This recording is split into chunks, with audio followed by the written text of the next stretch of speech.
Hi everyone, this is Lisa Marie from Artistry by Lisa Marie. Welcome to the studio. Just a reminder, the link to this printable coloring page and also the names of all the colors that I'm using and links to all the supplies that I'm using are in the video description. Okay, today I am focusing on this background. If you saw the previous video, you've already kind of seen this part. I want to do a little recap because I'm going to be focusing on the background. So you're going to see me here doing the darker part of the background, a little bit of prep work here. Got this idea when I was putting my 2-year-old down for a nap. We have blackout curtains for all the light sleepers in my family. And I started thinking, wouldn't it be great to play with a nice dark background? Then I started thinking about my Ohuhu markers and how I never really used the chiseled end of my markers. So right there, I'm using the fine tip paintbrush side, but there, I'm using those chiseled ends to get those big broad sweeps of color. And that's fantastic for filling in large areas of paper. And nice with the Ohuhu, you can see right there, I'm kind of blending them a bit more. So I started with the black, now a nice dark purple, but I'm just getting the base for my background started here. Um, the black lines of that heart design, I can still see them through the marker, and in the previous video, I did all of that work already. I did the heart design, I colored the center, so in a minute, this video is going to jump forward a bit because this is all focusing on the background. So I did my black, did my dark purple, and now there's a lighter purple for the edges. There you can see me doing a bit more blending work. And I really just want to get it dark, super dark. Again, that was my inspiration, was a nap time, thinking, oh, dark background would be great. And there is a cool gray marker, and what I'm doing is just doing an overall wash of cool gray to blend it all together, kind of visually unify that background. But we're going to do a lot more with that today, so again, it's just a nice dark backdrop, a little bit more blending. We're about to jump. Ready? Gonna jump in a minute to the next. There you go. There it is. Okay, so if you want to see me color and all that other stuff, you can go watch the previous video. But now what we're doing is focusing on the background. Like I said, so here I have my pan pastels out. And what we're going to be doing is sort of a loose uh, nice sort of flower pattern. So to get started with that, I make what I mentally call sloppy circles. They're just really sloppy circles. And I'm going to do a bunch of them. So what I do is, oh, and then sweeping lines for leaves. Just quick sweep here, quick sweep there, light and a dark, and there you go. So what I do is I'll get a bit of that pan pastel on my, it's an eyeshadow applicator. If it's soft enough to go on my eyelids, it's soft enough to go on paper. Um, and as the amount of pigment on the applicator fades, I'll do those sloppy circles further back. So if it's whiter, brighter, it's gonna pop forward more because there's more pigment. If it's a bit more faded or darker, I let that be the sloppy circles that aren't front and center. They're more in the background. So you can see I haven't reapplied color or pigment onto my shadow applicator, just letting the faded color fade in the background a bit. So I don't keep going back for more pigment. I'm letting the faded, darker bits of pan pastel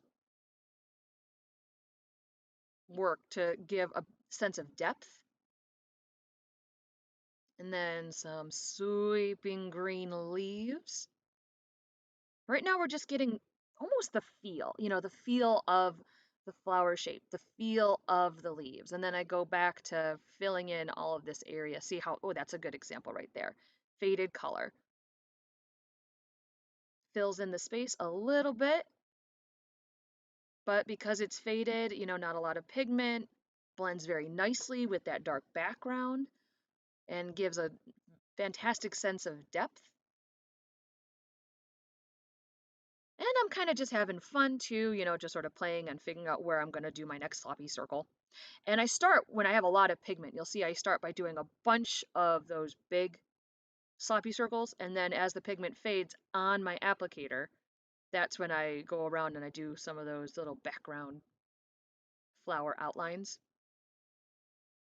The reason why I chose flowers for having a little bit of fun is I actually, full disclosure, I have a custom portrait order coming up, and they really wanted a lot of flowers in the backdrop for a custom portrait. And I love the flowers that they chose, but sometimes I like to practice a bit. Oh, here you can see in the center, I just take that light green, the same light green that I used in the leaves, and just a quick dab in the center of each flower. Gonna play a bit more with this in a minute with colored pencils, but for now, just again, getting that feel for the flowers. But like I was saying, they like to have, they want a color uh, portrait with flowers in the background. And, it's actually been a little bit of a while since I've drawn flowers. And I thought, you know what? The best time to practice is by playing. And there's no better way to play than coloring pages. So that's why I decided to maybe have some fun here with the flower background, play a bit with the flowers, just remind myself about how much I love flowers and this technique. So, pen pastel, great for so many reasons. One of them is you can color pencils over it. So you saw there, I quickly did just some minimal lines of the white for highlight.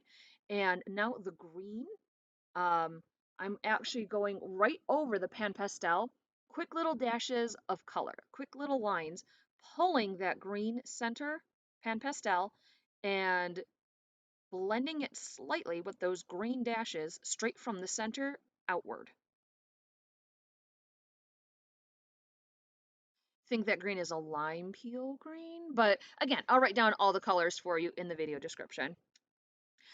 So next, again, like I used the white for highlighting the leaves, now I'm using the white to highlight the outside of the flowers. And I'm really going for those flowers that have the extra pigment, when I first applied the pan pastel. So the whiter it is, the lighter it is, the more it's going to stand out front and center, especially against that dark backdrop. So those are the ones that are definitely be getting the white pencil outline. And I'm just going around the edges and pulling the white in with quick little dashes of white. Again, I'm not going for, extreme realism here. I have the crisp realism in the center of this coloring page with the heart and the girl and the horse and all that.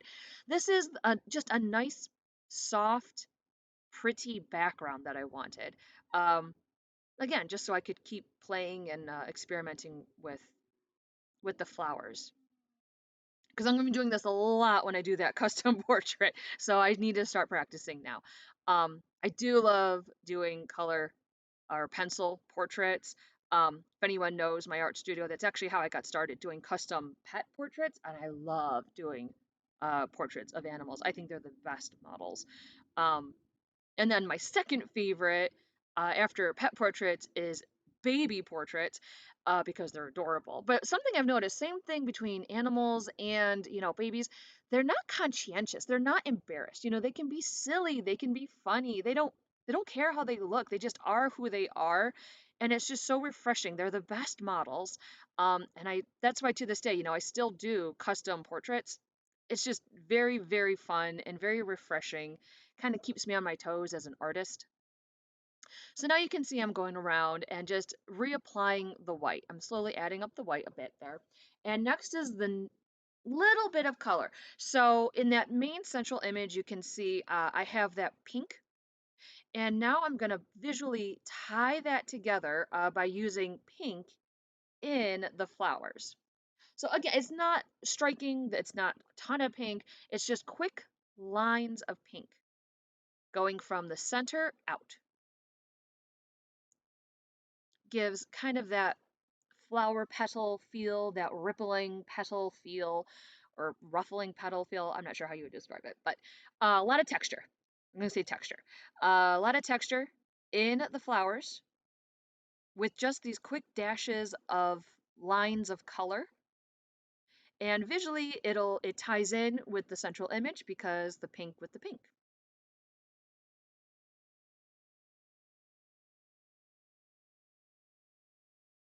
It's kind of nice. Also, I feel having, kind of this loose, soft flower pattern, you know, as a nice contrast to the crisp realism of the central image.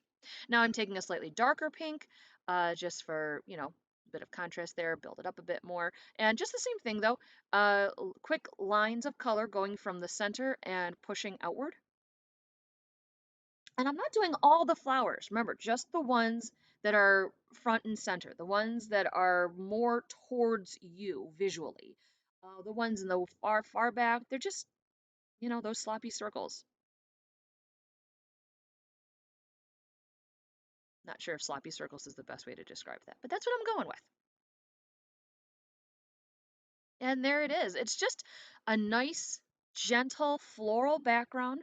And that's it for today. Gonna do a couple final touches of white, but that's it. Thank you for visiting the studio. Remember to subscribe to my channel so you don't miss the next video and stay creative. Bye.